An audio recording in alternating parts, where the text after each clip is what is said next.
Basically what we're doing is making a sewing awl, but I can't really find one that I like, so I'm going to make an old style one that obviously has gone out of style or whatever. So anyway, we're going to start out with like a piece of broomstick basically. We're going to drill a 1/16 inch hole in it, just about the length of the bit. That's about it. And the reason why 1/16 is because my pin is just slightly over that, so I just wanted to get rid of some of the material so that I could tap this in without splitting my wood out. And that's a pretty important part of it, is you don't want to split your wood out. Sounds like it's bottomed out down in there. So basically this is what I've got, is an old style or like one of the little freebie sewing awls that you get from like Tandy Leather or whatever. So I just basically shoved that in there. I've got it about that far into that handle, so I'm going to cut my handle off here. So we'll go over to the saw. Basically, I'm just using a bandsaw. I'm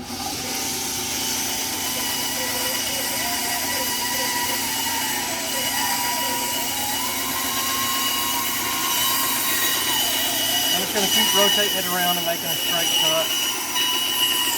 Also, if you just rotate it around and cut towards the middle, it'll give you a little sprue kind of looking thing in the middle. It's just easier to make flat.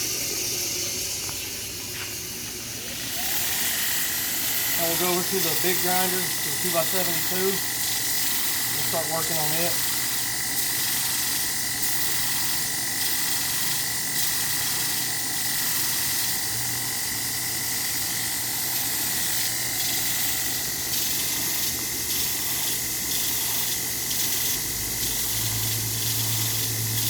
Basically rounding off the bottom. And now I'm just going to cut this loop head. I'm just going to cut it right off.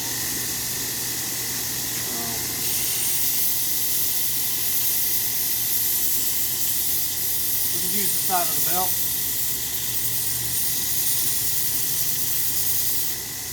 Chew it away until it just falls off. Just do a rough shape on it real quick. I'm not going to put a sharp point on it because I don't want to poke myself while I'm working today.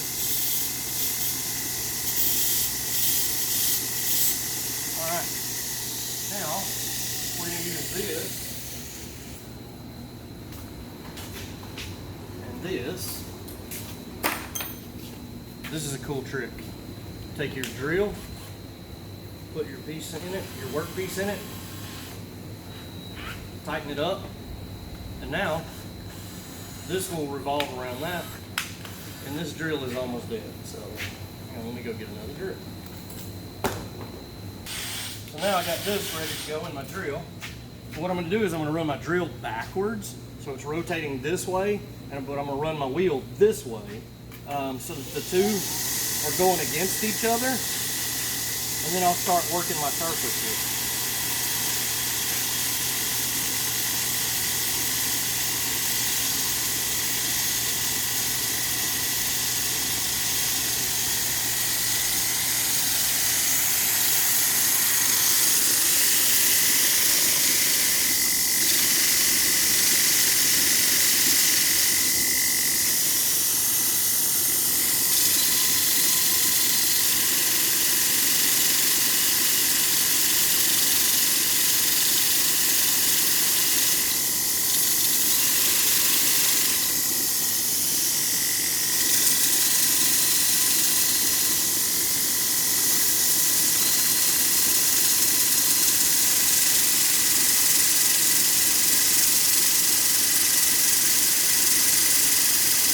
I'm just using the Allen wrench as just a stabilizer basically.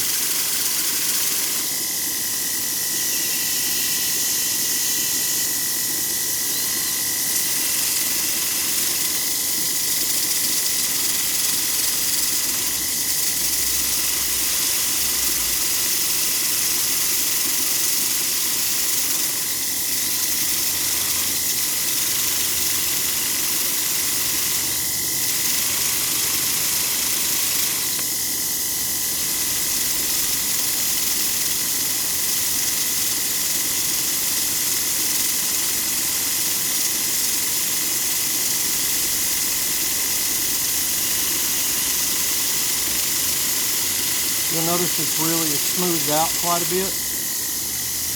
That's because no matter how good you think you drill the hole concentric or square in there, it's always going to be a little bit off. So as you're doing this, you're just really squaring this material up. We could be really, diligent and make sure that it went in square. But to be honest with you, this is supposed to be just a fast fix. So the fastest way to fix it is just let the grinder make it all concentric as it's going around.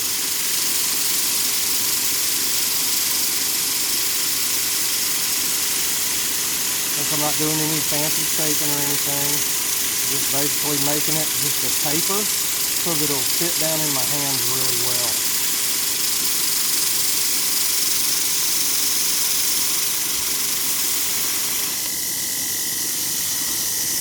And you can see that it's starting to taper, it's starting to bring up.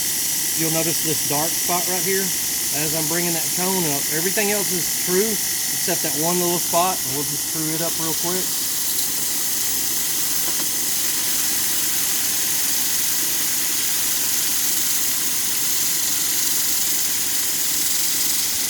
And then I'll taper that in and make that real pretty. Pretty good.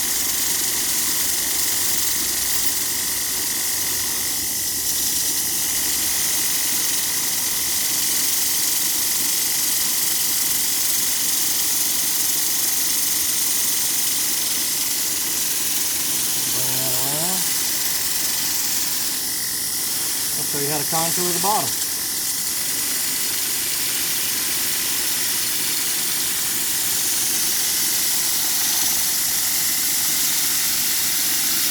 Start pulling your radius around, working that in. Basically what we're making is an old school teardrop style handle. Nice and rounded off on the bottom so you don't get any pinches or anything like that while you're using it. It's going to round up. You get a really nice purchase on my needle as I push it through.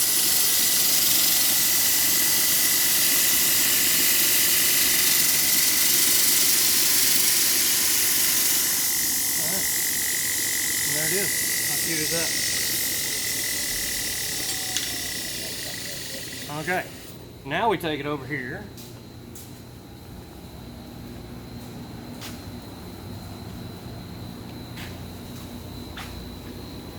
Some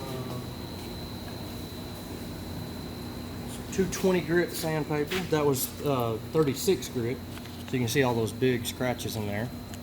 Now we're going to just start working all those scratches out by hand.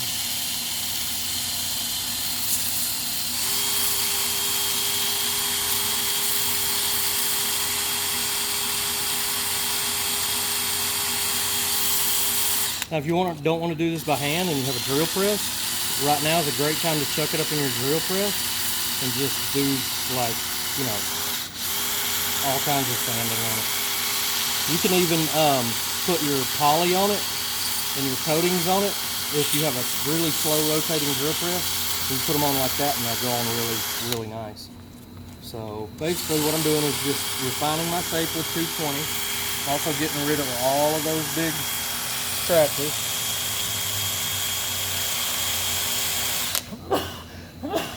Oh, and sneezing. Sorry.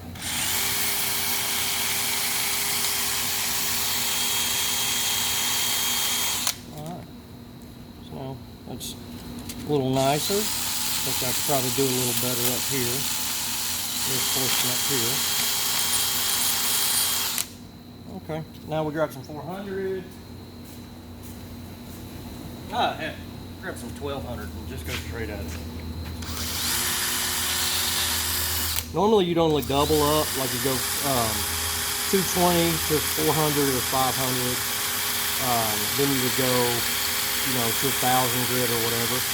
But because we're using this rotation and it's fairly fresh sandpaper and really soft wood, shouldn't be a problem. I should be able to really make that nice.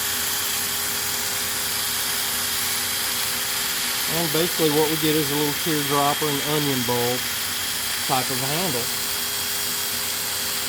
And we've been making these handles like this for years for all kinds of different little tools and things.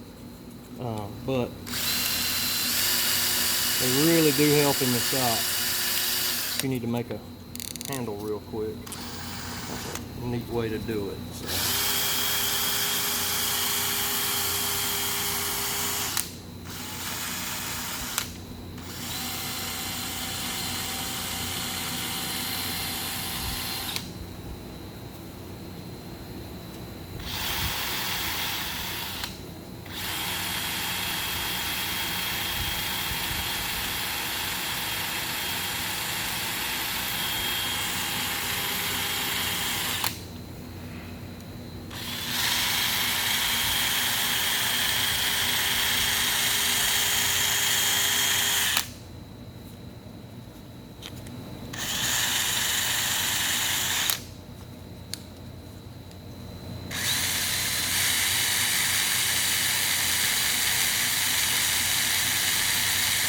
Right now I'm letting the sandpaper, because it's such a high grit sandpaper, I'm letting it really load up. And the wood, because this is rotating so fast, the wood actually helps to polish itself as it builds up in the sandpaper. Really cool.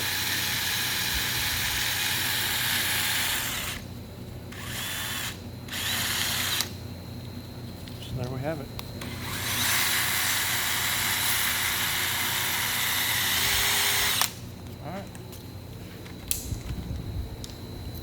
Now all we have to do is put our finish on it. How cute is that? Alright. Alright, so basically what we're going to do here is open up our stain.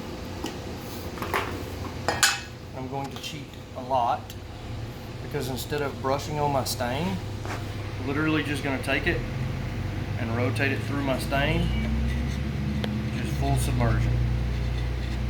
I know somebody out there is screaming that I'm supposed to put it on with the grain and all of that. And you know what? You're absolutely right, whoever's saying that. But I absolutely don't care right now. It sounded horrible, but alright. And so we'll just wipe off the excess. Let's see what we got here. It's really pretty little handle.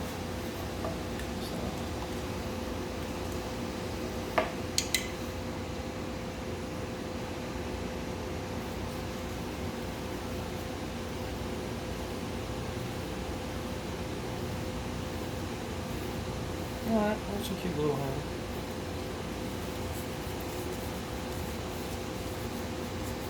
Alright, there you go. And we'll just let it sit right beside this one.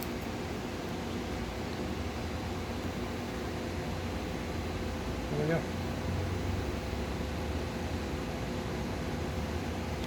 Alright. And the next step is after we get there, we're actually going to take Minwax wipe on poly, and we'll just apply it.